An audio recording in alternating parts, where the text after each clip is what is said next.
This is the Lego Harry Potter collection. The next generation version of it, I guess you would say. Anyways, be sure to like the video. Subscribing is great as well. So, this was originally available on the 360, released as like the first years of Harry Potter and then the later years of Harry Potter. So essentially, this collection was two different games. And then when the Xbox One and well, originally it was for the PS4 as like a timed exclusive for whatever reason. It released like at the time, next gen version there, and then now we're getting a current gen, next gen version here.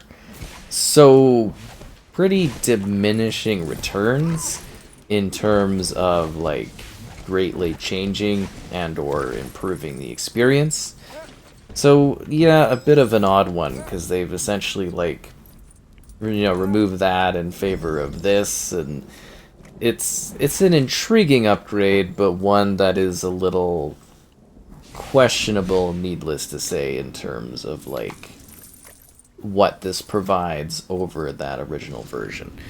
So yeah, you do get the entire Harry Potter experience. You get to literally enjoy the magic, haha, of the adventures of Harry Potter and his group of friends and extended family and everything like that come together across various adventures throughout the different years of Hogwarts. You get some areas that are a bit larger and fun to visit. You get to really take in Hogwarts from each of the different years of school and learn different spells, and the complexity of the levels grows quite a bit across the different games, which is also kind of why I chose to show off the beginning of the second half of the games, because there is a bit more complexity gameplay-wise. So if you're a fan of Harry Potter or the Lego games and you haven't played this one, this is a perfect time to dive in, because this is a great selection of games. You can spend hours and hours and hours and hours and hours doing all of the very addicting Lego gameplay collection as you collect studs, hidden red bricks, the crests, so all kinds of different things in this one in terms of the traditional stuff, like you got your like mini kit selection and then unlocking all the different characters. They just kind of give it a Hogwarts angle. I don't think we can save that student yet because we don't have the thing, so that would be something where you come back and do it on the free play. So you're probably wondering what we're getting and what exactly is new here. So it's now a native 4K resolution at 60 FPS. And it's got high resolution shadow mapping that just wasn't available on the last gen.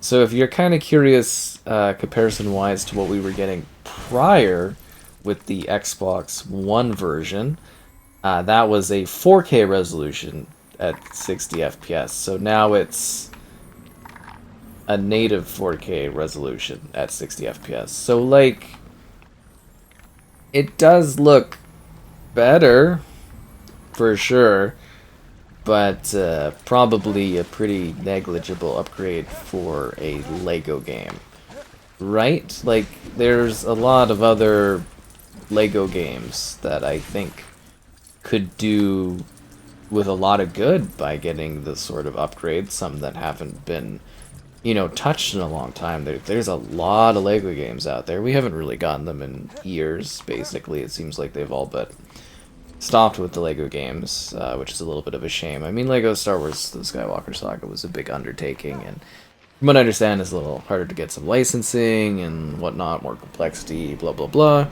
But no, there's a lot of Lego games where I'm kind of like, wow, it'd be really cool to, like, have these available again, or have an upgraded version of them, or one that looks better. Ones that I even know they can get the licensing for, like Lego Batman stuff, and that would be great. But yeah, it is just a little bit of a slight disappointment that they picked something that already looks and runs really good. Like, it's cool, again, for people that have never played it. But, yeah, I don't know. I think if you're just kind of wanting something a little bit more fresh, this really is something you've already experienced. It's going to be a little harder, I would imagine. I think I'm supposed to just let the Dementors get this guy. It must be a little harder for them to, like, really do something innovative with this. Because, like, it is the same thing. It's not like all of a sudden we have any new content or new things that, like, wildly change up what Lego Harry Potter is. So for those that already own it and trying to get you to, like, you know, pay to upgrade and stuff, I'm just, like, kind of confused as to what exactly is the big improvement here. Like, again, it does clearly, to me, look clearer and better, and it's nice to have this, but they're great games, it's a great package, but it's very odd from those that already have the existing collection. Like, what exactly is, you know, exciting for people to justify getting this? That's the question. Unless you really want to re-experience it and work on unlocking a fresh 2000 gamer score, which is kind of cool, I suppose. And yes, there is usually music playing, but you know, the copyright of having Harry Potter music is not a path I want to go down. So just keep that in mind. There usually is music stuff playing. So yeah, if you've never played the LEGO Harry Potter games, this is a masterful collection with ever so much gameplay to it, and joy and fun to have, whether you're playing alone or in local co-op. It's a pretty good looking series of games that have aged relatively well, I would say, all things considered, since again this is from the 360 era, so quite a while back for sure. And then you get to enjoy all the magic of Harry Potter. So if you're like a Harry Potter fan, you're basically replaying the movies, but in a Lego format. And it's got the funny quirks of it, the silly little things, like there's jokes, there's laughs, there's fun. It's silly, it's meant for all audiences, like anyone of any age could play this. It's largely a game of like light puzzles, exploration, challenges, and like working together, which is pretty cool, and switching different characters. And then, of course, you know, there's that replay value. So I guess I should, like, again, kind of focus this up a bit. So the first part of it are the first few years of Harry Potter, and that's what they used to do with the Lego games, is they would essentially, you know, go and they would... Why are we struggling so much with getting these all moved? They would go in and they would do X amount of, like, movies or X amount of parts of different franchises, and then they would basic Lego games, and then later they would combine them as compilations like Star Wars or Indiana Jones or Harry Potter. So it's literally at the beginning main menu. They haven't done work to cohesively bring them together even, which makes it even kind of lazier almost, but I mean, it would be a lot of work to actually try to combine the different games. But it would be cool if they kind of made it one complete package, but I do get that they're separate games, and it's a lot easier for them to continue to be separate games. I do understand that for sure. So yeah, it's literally two splits, and the games, they have different levels of aging to them based on that. Like, obviously, the later years, like we're playing now, have a lot more of, like, recent, more complex Lego type features, or at least more recent in comparison to the original ones.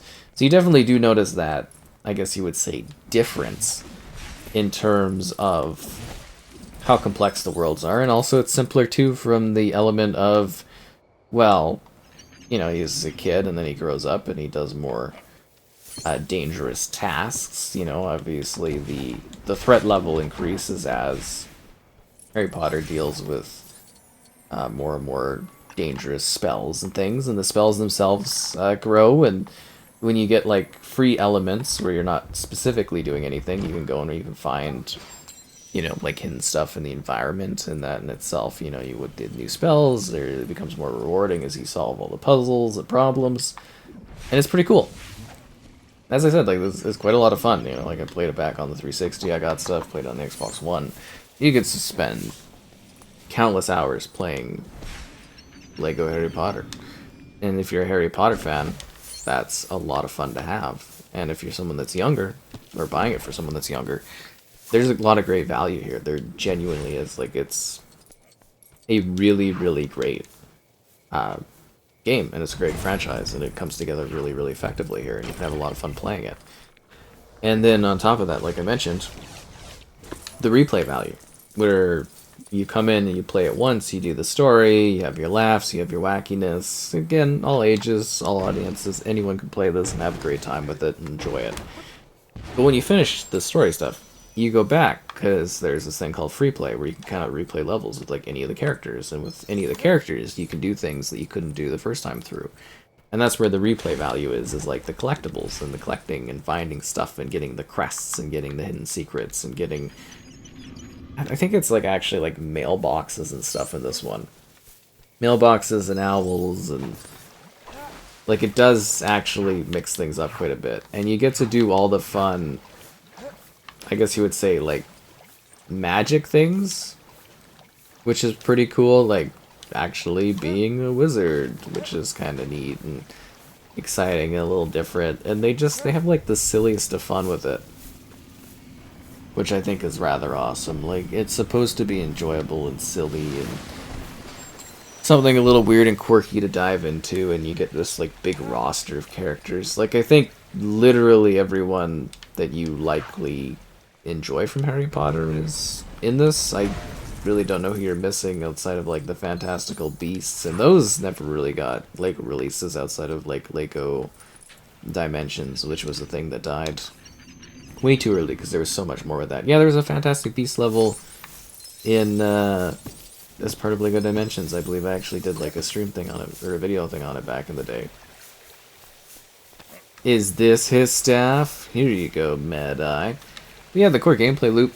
You go in, you do puzzles, you enjoy story, you meet quirky characters, you go through the years of, you know, being a wizard and honing your magical skills and using your spells and attending the classes and then doing the extracurricular activities that become a little wild. And yeah, it's really genuinely quite neat. And I don't really like joke when I'm saying there's hours upon hours upon hours of gameplay here, and it's like you probably replay some levels multiple times over as you try to get like enough money and studs in order to get like stud multipliers and get more points and do more things and unlock more stuff. And yeah, no, they really do have what is a pretty mighty package, a great compilation, a very well loved selection of games. But, as I've mentioned, your intrigue and your interest in this are going to mostly come down to whether or not you've played this before. Because if you've played it on the 360, you played it on the Xbox One, it's like, do you need to play it again right away? Or, you know, are you in a rush? And I think it's important to have something like this. From like a legacy perspective, it's great to have remasters, because games, they're kind of unique, where you need to be supporting them, you need to be remastering them, they need to be upkept. But when there's a point where you're kind of sitting there being like, this is probably the most minimal remastering I've ever seen for like literally any game, I think. That is a bit of a problem, especially when there's so many Lego games, like I've mentioned, that could really, really use this sort of love, and I'd love to see that effort. Like, maybe if this is a starting point and they've got other Lego games, like, signed up. Again, Lego Batman stuff, it's, like, right there. And they're still really fun games, and they're still really quirky, and it'd be great to have an excuse to dive into those. Just saying. And, like, I'm not trying to, like, knock this too much. Because, as I said, like, this is a really, really good selection of games. Like, they're really great Lego games, and they're a lot of fun, especially for those that love Harry Potter and the Wizarding World and all that. It's just like, you know, is this that much of an upgrade? Like, are people gonna come in here and be like, oh, I don't know about this? And that's where I'm kind of sitting here being like, oh, this is weird. Like, I'm having fun diving back into it and playing it and seeing it, and it's like, yeah, they've you know, kind of cleaned up some things, some bugs and all that, I guess, but those are basically fixed in the last remastering.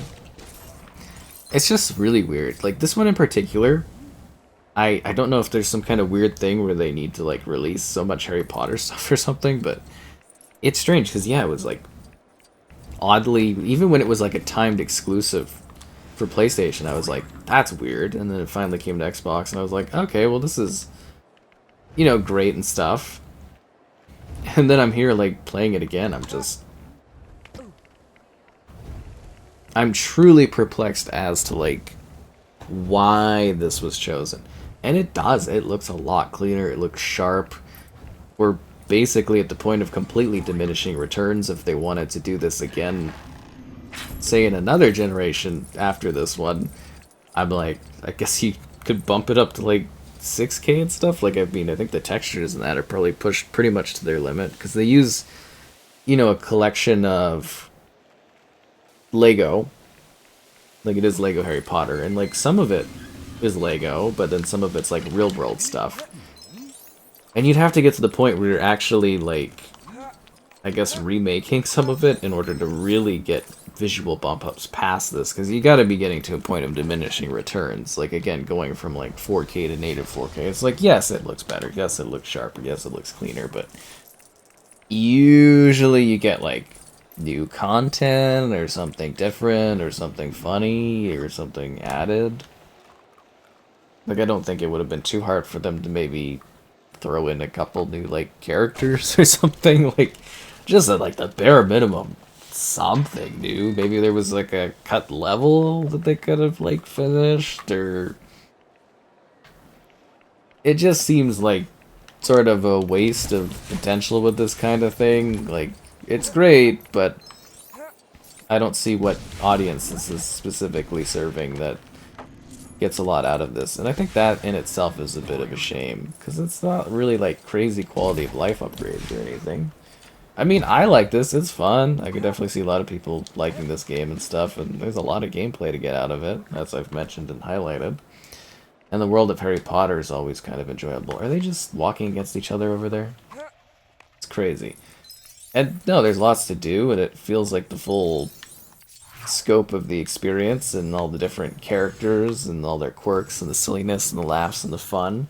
That's a Lego game, and that's what I love, and I enjoy, you know, all the different Lego games. And it's actually been really sad, kind of having such a limited selection. Like, I know they greatly improved the pipeline for Lego Star Wars: The Skywalker Saga.